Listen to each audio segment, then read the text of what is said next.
Guys, we're going to start. So if you could have a seat, we're going to start.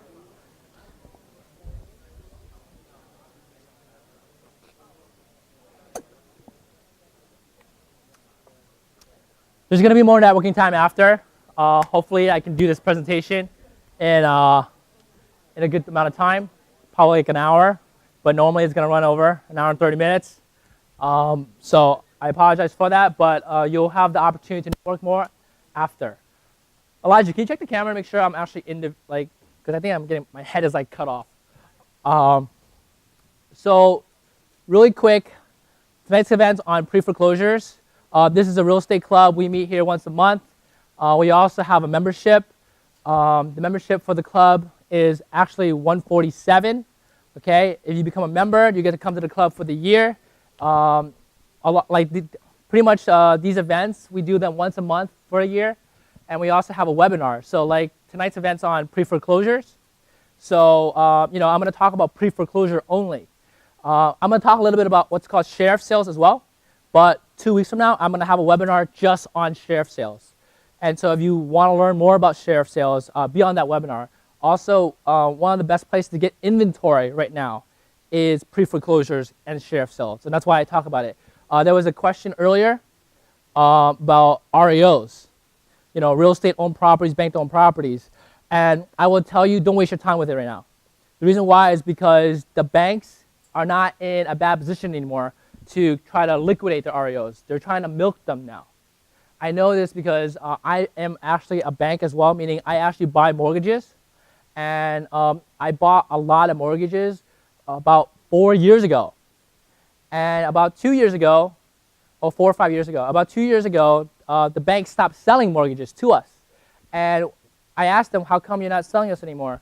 And then they told me the reason why is because we think the market's going up. And because we think the market's going up, they stopped selling it to us to be able to buy.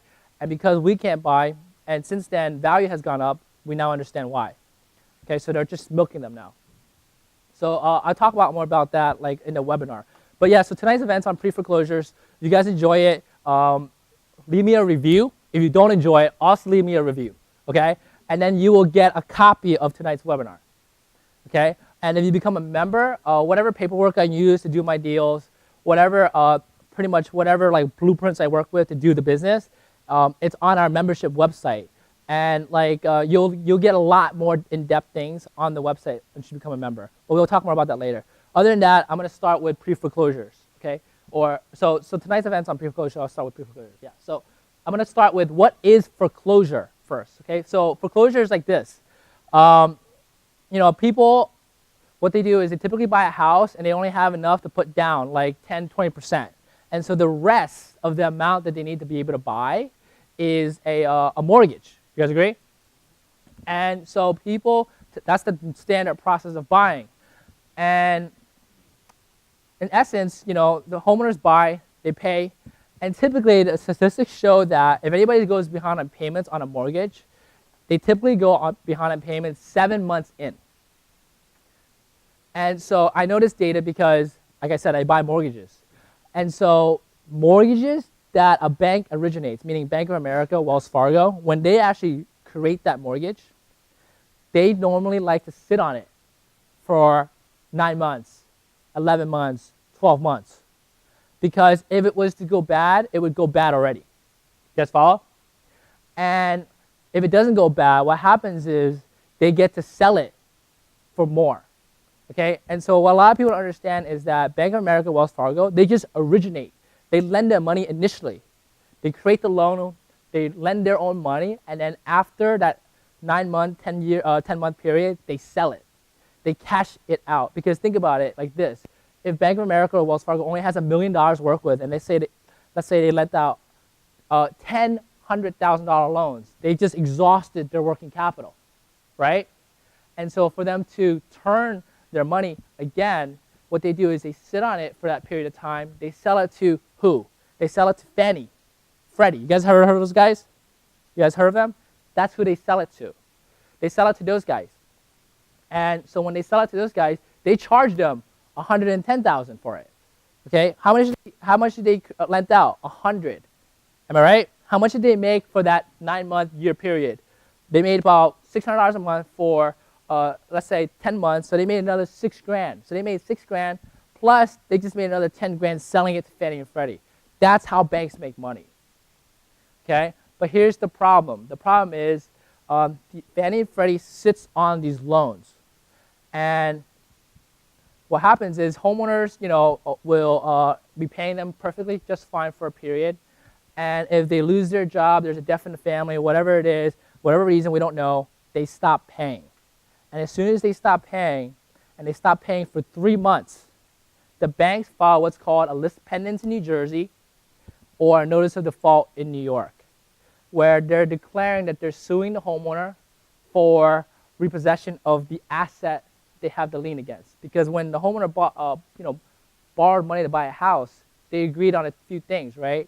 They agreed to put down a down payment, and the difference of the money that they borrow from the bank has a lien against the house. And so if they, for whatever reason, stop paying, the bank can repossess the house. So foreclosure is a process of repossessing the asset. So that way they can get their money back by selling it. Everybody got that? Okay.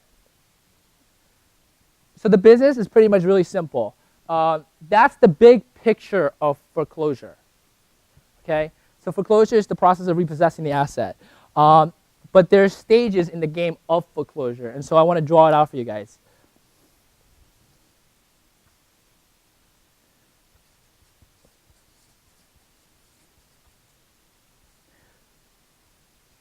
Homeowner has to be behind on payments by at least 3 months for the banks to file what's called a lis pendens. Now, they can be behind for payments for 6 months, okay, or 9 months and receive a lis pendens. The point is the bank has to have at least a minimum of 3 missed payments before they are allowed to file it. You guys follow? But if they don't file it within the 3 months and they file within the 6 months, it works against the bank. It doesn't work against the homeowner. Everybody got that? It's in favor of the homeowner if they're behind, or if the bank is behind on filing it. Meaning the bank can file it as soon as the 3rd payment is missed, but they can't file it any sooner.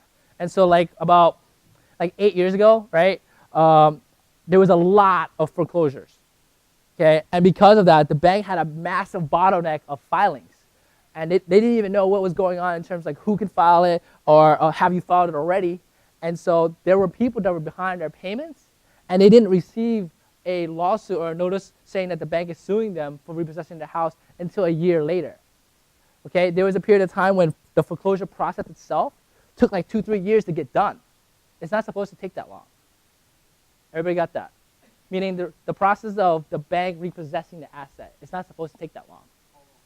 Okay, so the question is now how long, right? So every state has a different timeline. But every state follows the lis pendens procedure, meaning they have to be behind by at least 3 months before the lis pendens can get filed. It's called lis pendens in New Jersey. It's called notice of default in New York. Everybody good with that? In New Jersey, it's 9 months more until the house goes to what's called a sheriff's sale, where it gets auctioned off at the sheriff's steps. And so that's a total of 12 months. Everybody got that? So this is for New Jersey.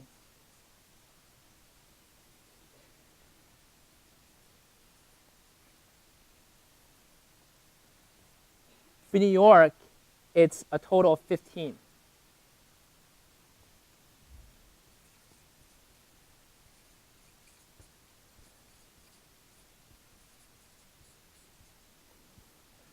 So it's 3 plus 12, then it goes to sheriff's sale.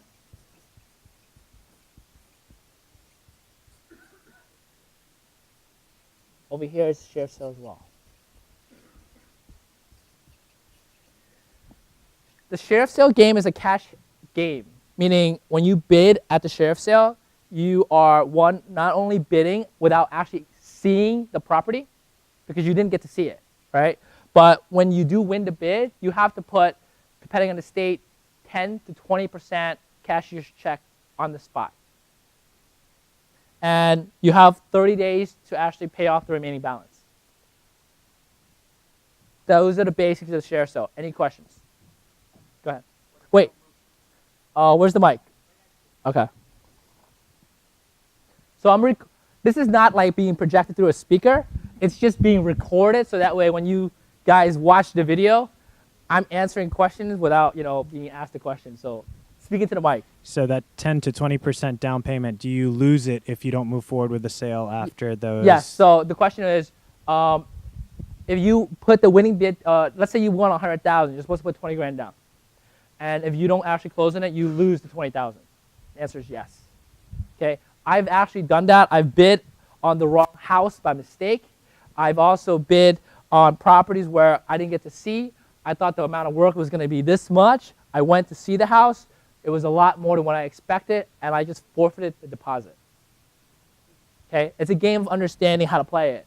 When you do like 1 or 2, then you're losing 100% of your money. But when you do 10 every time you go, you can afford to throw away 2 or 3 if it's a really bad apple. You guys follow?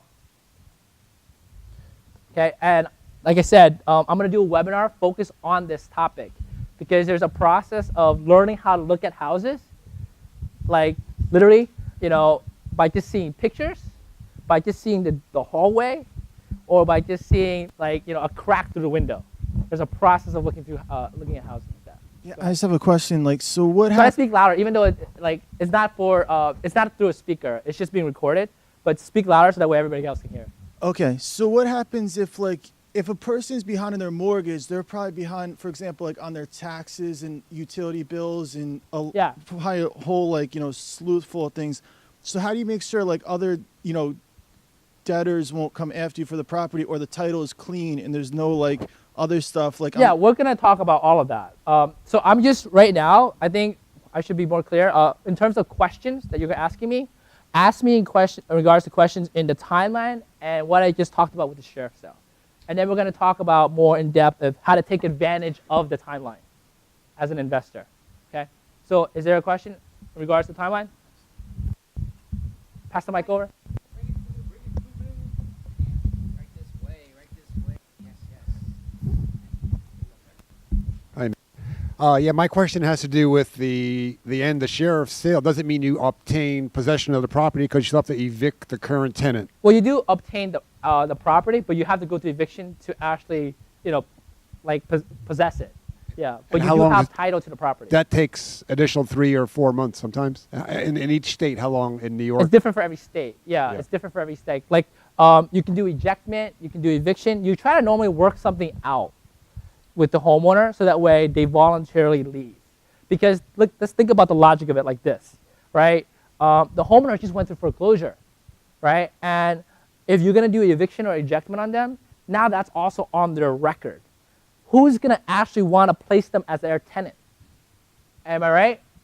And so when we take possession of a house at the sheriff's sale, what happens is we'll send somebody out there, talk to them and say, look, man, if you want me to evict you or do an ejectment, I can do it, but it's not going to help any of us. Okay? I know you need money to move. I know you need money for a security deposit. I know you need someone to probably even sponsor you for a new location. Let me help you with that. You follow? And so that way the transition is done fast. But like I said, the webinar that I'm going to do 2 weeks from now is more on that. I just want to give you guys a scratch of how it works. It's a great place to do business. Let's go back onto the timeline. We're good so far with the timeline questions? Timeline? Okay.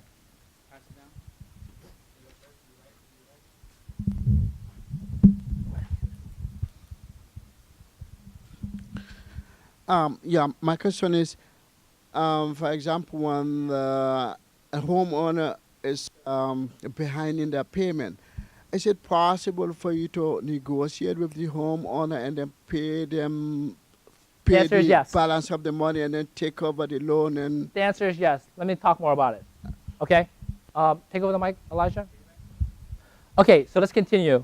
So the basics of foreclosure is homeowner has behind on payments for 3 months. The bank then files a list pendants or a notice of default to start foreclosure. It takes 9 more months until the house actually ends up at the sheriff's sale. And New York, it takes another 12 months until it actually goes to the sheriff's sale. Okay, so up until what point does the homeowner actually lose control or the right to sell their house? When they're behind by 3 months, do they still own the house? Okay. 6 months more, do they still own the house? So they actually still own and have full control of the asset up until the sheriff actually says this is the winning bidder to the house. And that winning bidder actually has to pay the balance until they can receive title.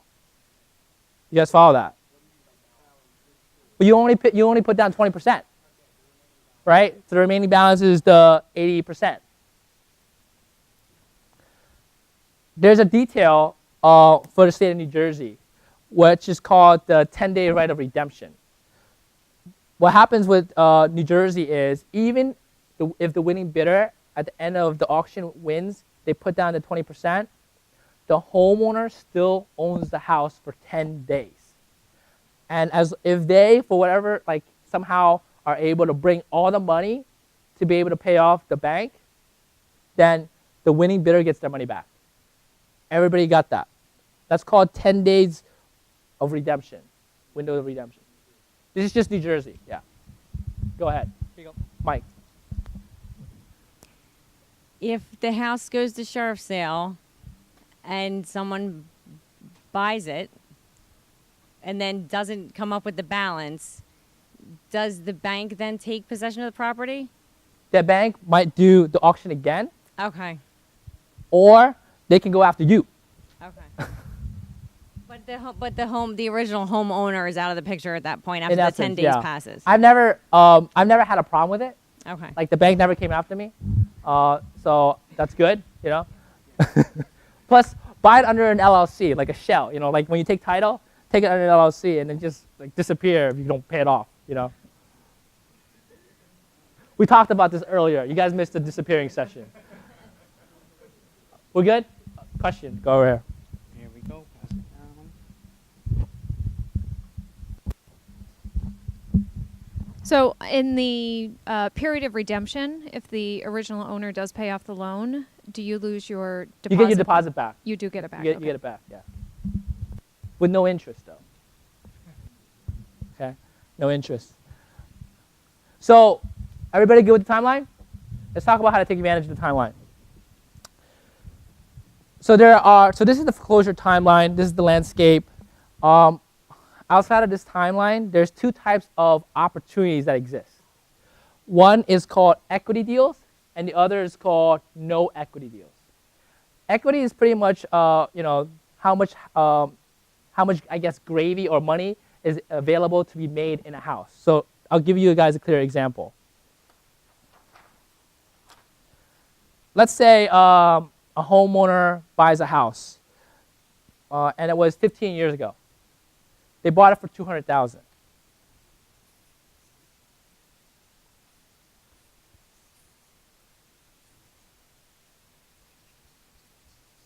Chances are they put down 20%, so they borrowed $160,000. 15 years ago is a long time. Because of that, that house today is probably worth 500 grand. Okay, so today it's worth 500. Let's say as an example.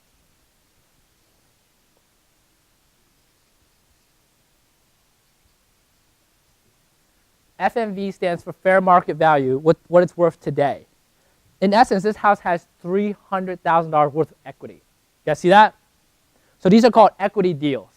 And then there's another type of transaction where the mortgage is the same amount as the fair market value, or even above what the house is worth.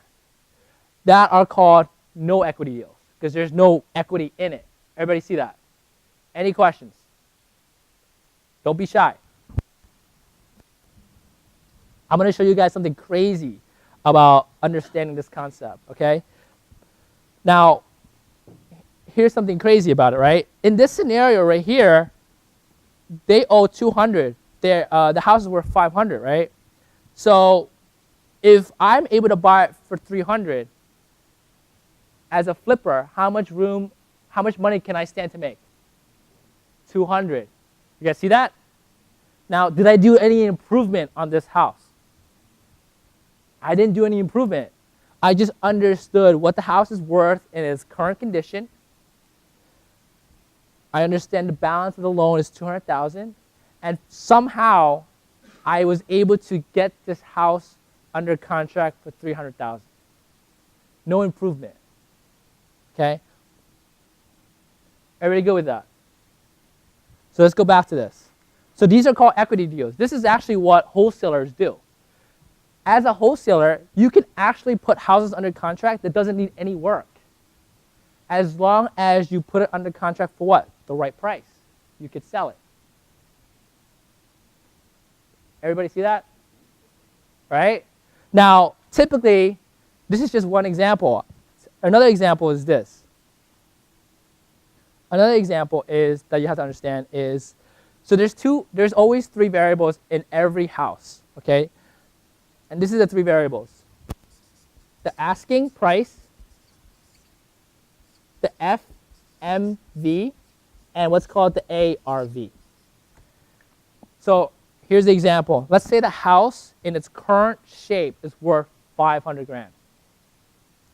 Okay? So that's FMV, 500,000. Could the seller be asking 600 grand for it? Yes. You guys see that? Could the seller be asking 700,000 for it? Yes. Could the seller be asking 400,000 for it? Yes. Could the seller be asking $300,000 for it? Yes. So the asking price at times has nothing to do with what the house is actually worth. Everybody got that? Yes or no? Okay? Next point is this.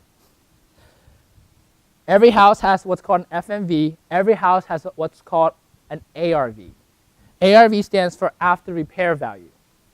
Now, if this house needs no work, what is its ARV? It's equivalent to the FMV. Everybody got that? Okay? Now, let's say this house needs work, and in its current state, it's worth 500. Its ARV is worth $1 million.